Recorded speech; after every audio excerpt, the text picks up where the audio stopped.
Welcome back to NO To Lashon Hara, day 49. This entire series has been done as a zechut for Refuah Shlema for Chana Bat Semefega.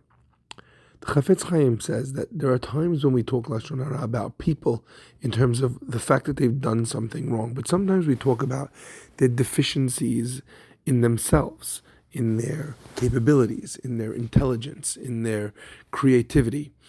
And when a person is offering that opinion and saying that this person is not smart or not creative or not resourceful or not resilient, they're just stating the fact that they think is not necessarily even a negative thing. It's just a statement of fact. And what oftentimes a person doesn't realize is that if someone was listening and overheard this conversation, their confidence, their self-image, their self-worth would be shattered. You're saying that this person is not creative, but their whole life skills are based around being creative. They're an artist, they're a singer, they're a speaker. And saying that that person has no creativity is not just saying that they're like an average person. It's saying that they're not good at the job or at the life that they've chosen to lead. That terrible blow that the person suffers can be something that a person never recovers from. So even if the damage is not really done in an external manner, the person doesn't lose a job or doesn't have someone not decide to go out on a date with them, but those words wind up coming back to the person. The person themselves can be devastated and hurt and degraded to the point where it changes their life story just because they hear back that people don't think that they're funny or clever or smart or whatever they need in order to be able to do the job that they think that they know how to do or to live the life that they believe that they are living. The challenge as well is that whereas when you're talking about someone's negative deeds, you may be coming from a good place. You're saying about how this person is not honest.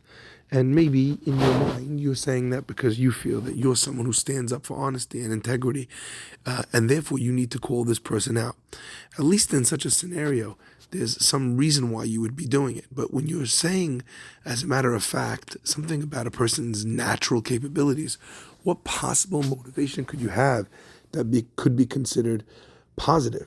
And therefore, since it's not positive, it makes the speech that you're making even more sinister.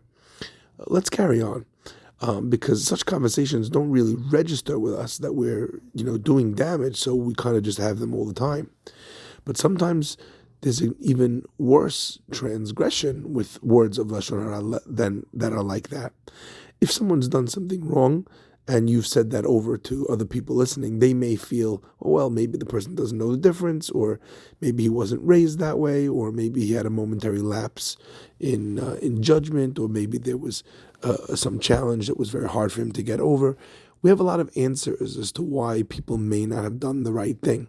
But when you say that the person themselves is not good enough or isn't talented enough, there's not any answer that one could give to that. He wasn't raised the right way, or it was a momentary moment of weakness. This is just who he is. There's nothing you can do about it.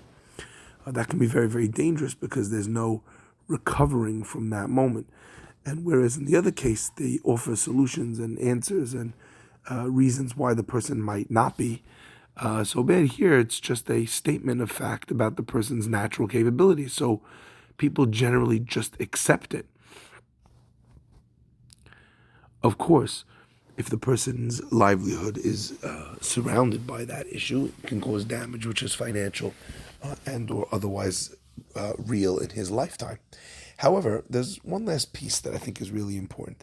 The Chafetz Chaim's question is really, what would happen if you were the one hearing this conversation? If you were hearing your intelligence was being judged, if you were hearing that your creativity or your resilience or your resourcefulness or your honesty was being attacked, how would you feel?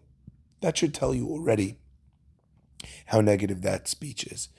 When they ask this question to children, children oftentimes were able to say, what could you say to yourself that would stop you from speaking Lashon Hara? The most common answer from school children was, well, I would imagine how it would make me feel if someone else was saying that about me.